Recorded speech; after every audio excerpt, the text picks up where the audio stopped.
جو بالکل نئے ہوں، یعنی جن کی کوئی اصل دین میں نہ ہو اور جن کو کوئی سپورٹ قرآن و سنت اور دین کی بنیادی تعلیمات سے کوئی تائید حاصل نہ ہو، اور ان محدثات الامور کو فرمایا کہ یہ بدعت ہیں اور یہ بدعت ضلالت ہے، ہر بدعت گمراہی ہے اور ہر گمراہی جہنم کا باعث بنے گی۔ اس کے علاوہ ایک اور حدیث بھی ہے، وہ بھی متفق علیہ مسلم اور بخاری اور مسلم میں حضرت عائشہ صدیقہ رضی اللہ تعالیٰ عنہ راوی ہیں۔ حضور علیہ السلام نے فرمایا جو شخص ہمارے دین میں کوئی ایسی نئی چیز ایجاد کرے، اور اشارہ در حقیقت اس کا ہے کہ کوئی نیا فتنہ پیدا کرے،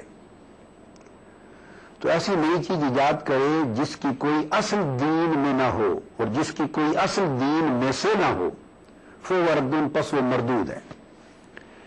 ان احادیث کے پیش نظر بعض لوگ بدعت کے تصور کو غلط سمجھتے ہوئے اور ان احادیث کے معنی اور مفاہیم کا غلط اطلاق کرتے ہوئے اس میں میلاد النبی صلی اللہ علیہ وسلم جیسے اہتمام کو بھی معاذ اللہ داخل کر کے اور ایک خلفشار اور انتشار ذہنوں میں پیدا کرتے ہیں۔ سو میں چاہتا ہوں کہ آج ہم اس غلط فہمی کا ازالہ کر دیں۔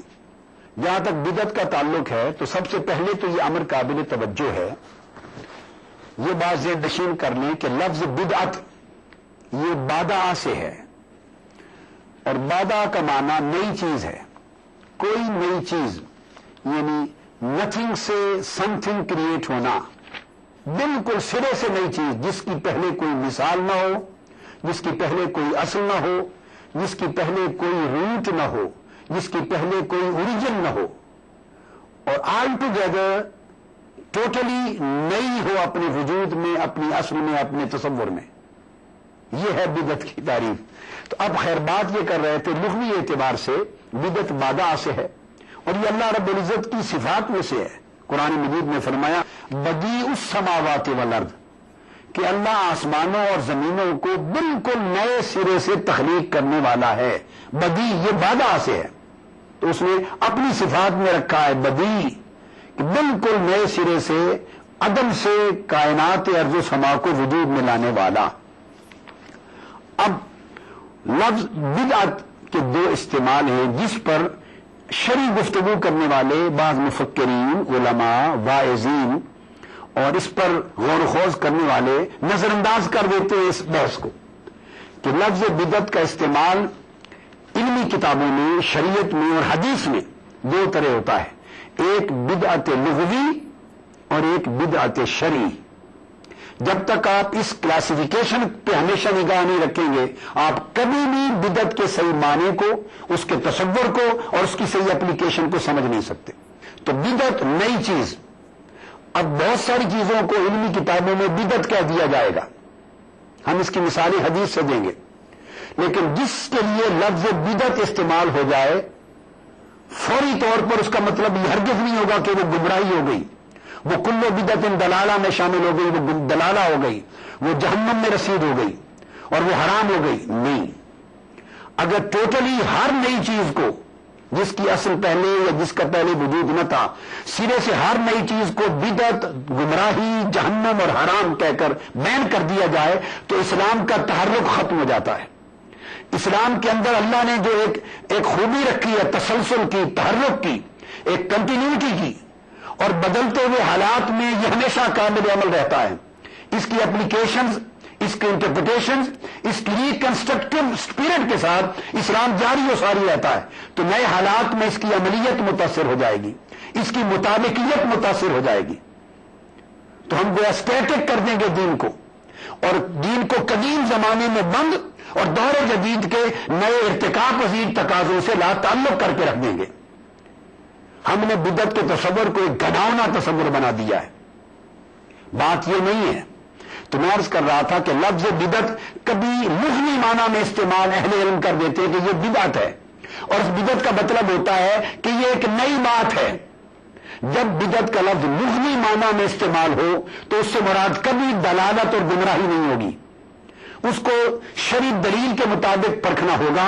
اگر وہ شریعت کی تعلیمات کے مطابق ہو تو بدعت حسنہ ہوگی، اچھی بدعت یعنی اچھا نیا کام ہوگا، اپریشیبل انوویشن ہوگی، اپریشیبل پازیٹو، اور اگر وہ کتاب و سنت کی تعلیمات کے مخالف ہو، اس کی رد میں ہو، اس کے انکار میں ہو، اس کے اگینسٹ ہو، تو پھر وہ بدعت سیئہ ہوگی، بیڈ انوویشن ہوگی،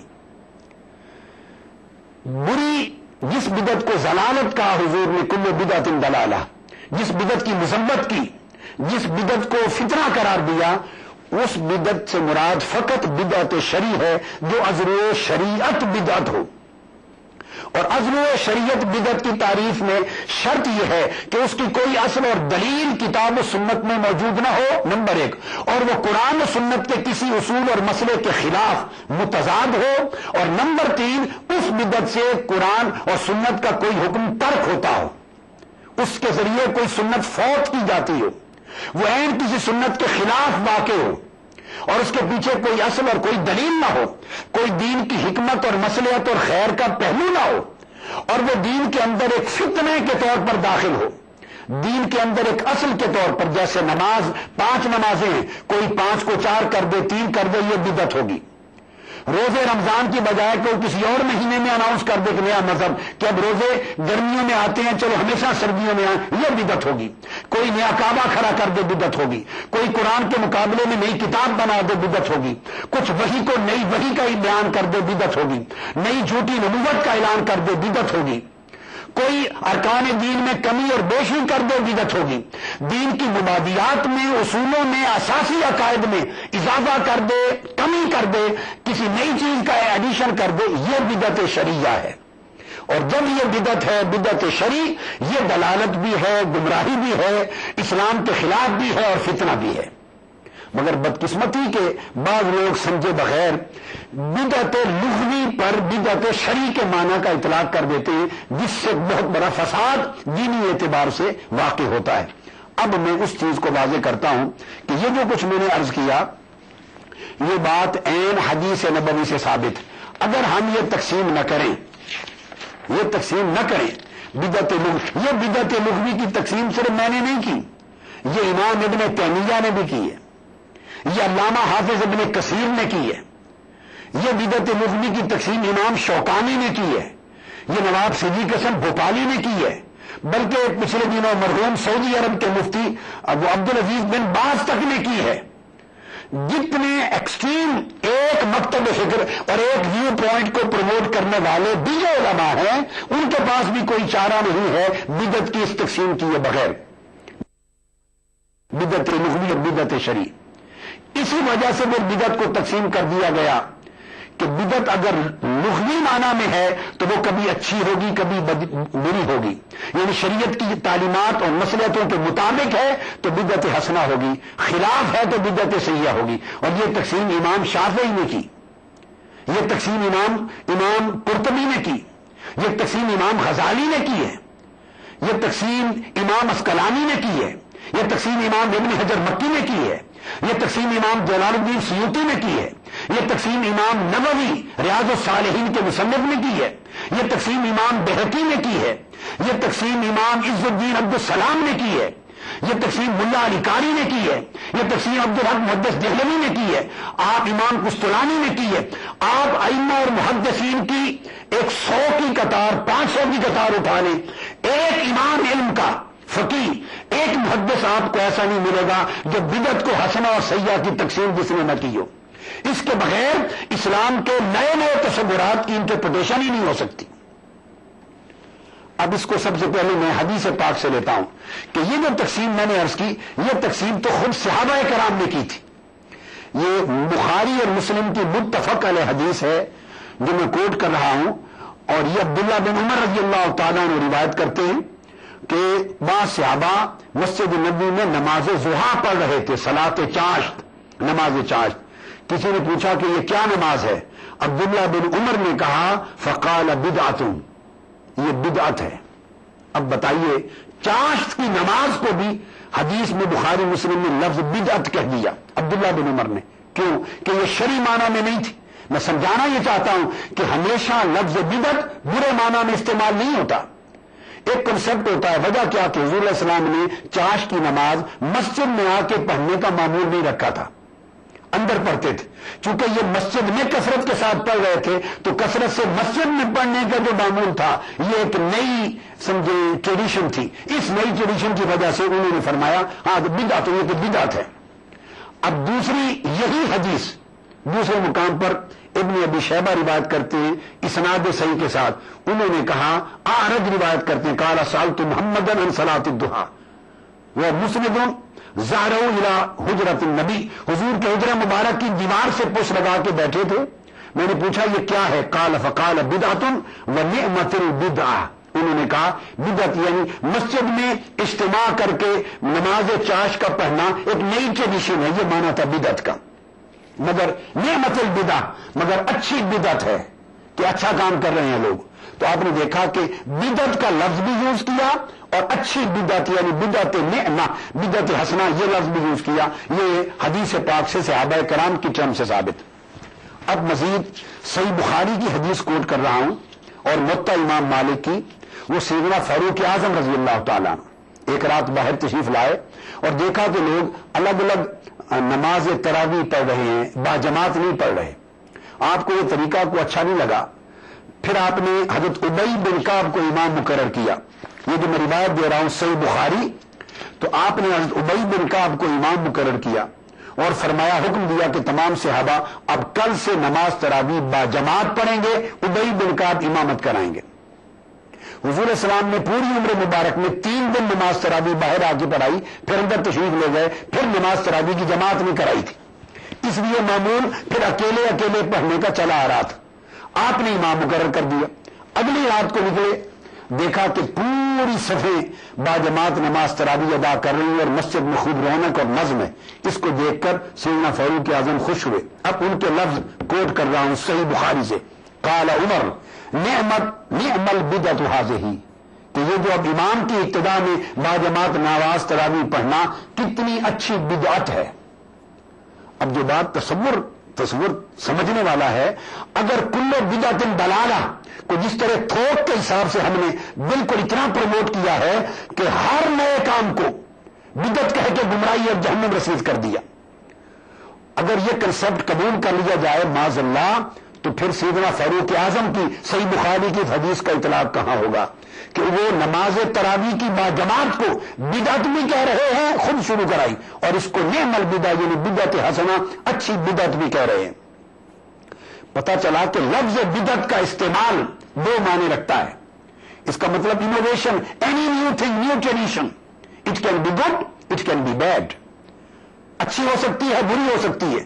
لہذا سنت صحابہ یہ ہے کہ تقسیم کرو. جس کو حضور نے فرمایا کل بدعت ضلالہ، ہر بدعت ضلالہ ہے، اس سے مراد ہے اے کل بدعت سیئۃ ضلالہ، ہر وہ بدعت، وہ نئی چیز جو قرآن و سنت کے مخالف ہو وہ گمراہی ہے. ہر وہ نئی چیز جو شریعت کے اگینسٹ ہو وہ گمراہی ہے. جس سے دین اور اسلام اور شریعت اور سنت کو نقصان پہنچے وہ گمراہی ہے. اس کو اسپیسیفائی کر دیا گیا.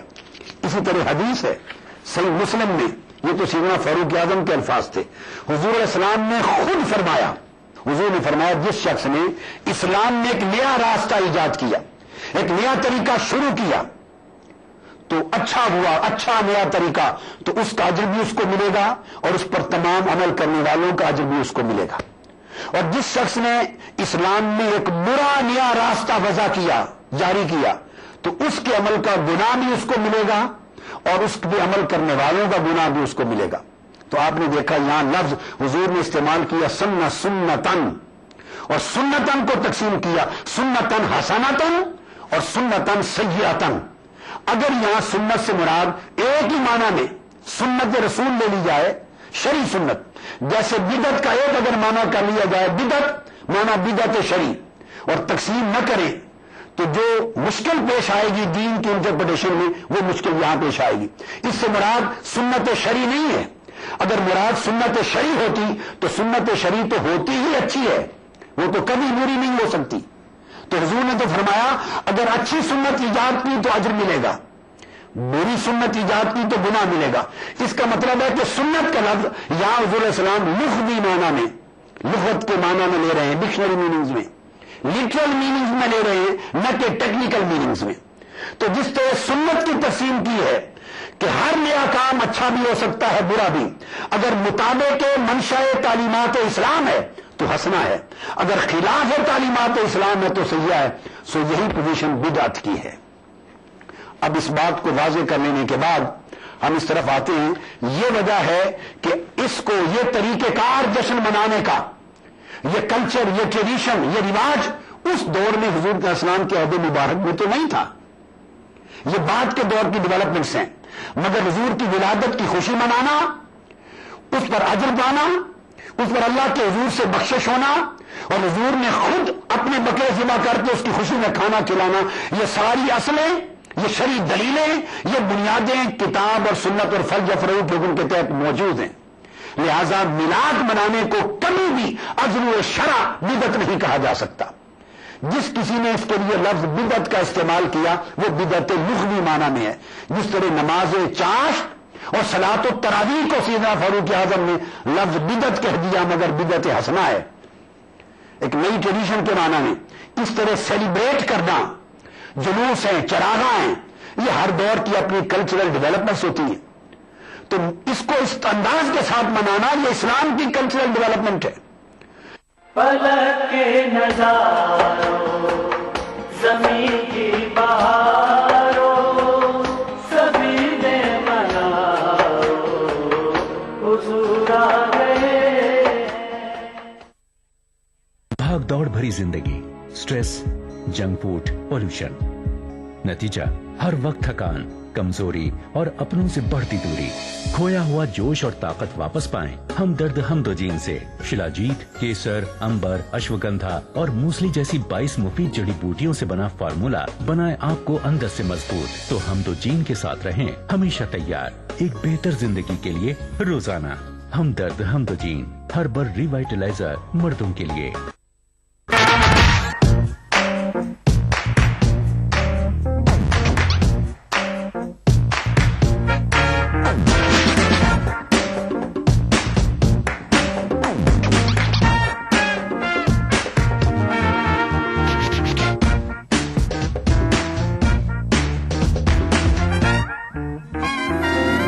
چٹپٹے اور لذیذ پکوانوں کا ذائقہ عکس رسوئی, پیر کا جمعہ دوپہر 1:30 بجے صرف ETV اردو پر. ادا کروں نماز مسجد حرام میں ایسا دن آئے, میرے اللہ یہ سعادت میرے حصے میں ایک دن آئے. ربنا آتنا في الدنيا حسنة وفي الآخرة حسنة وقنا عذاب النار. وصلى الله وسلم على عبده ورسوله نبينا محمد وآله وصحبه أجمعين والحمد لله رب العالمين. الحمد لله رب العالمين الرحمن الرحيم مالك يوم الدين إياك نعبد وإياك نستعين اهدنا الصراط المستقيم صراط الذين أنعمت عليهم غير المغضوب عليهم ولا الضالين. ETV اردو پر پہلی بار مسجد حرام مکہ مکرمہ سے خطبہ جمعہ اور نماز جمعہ کے روح پرور مناظر کا راست ٹیلی کاسٹ ہر جمعہ دوپہر 3 بجے صرف ETV اردو پر. BBC دنیا کو ہے جس پر بھروسہ. گلوبل انڈیا جوڑے آپ کو پوری دنیا سے آپ کی اپنی بھاشا میں.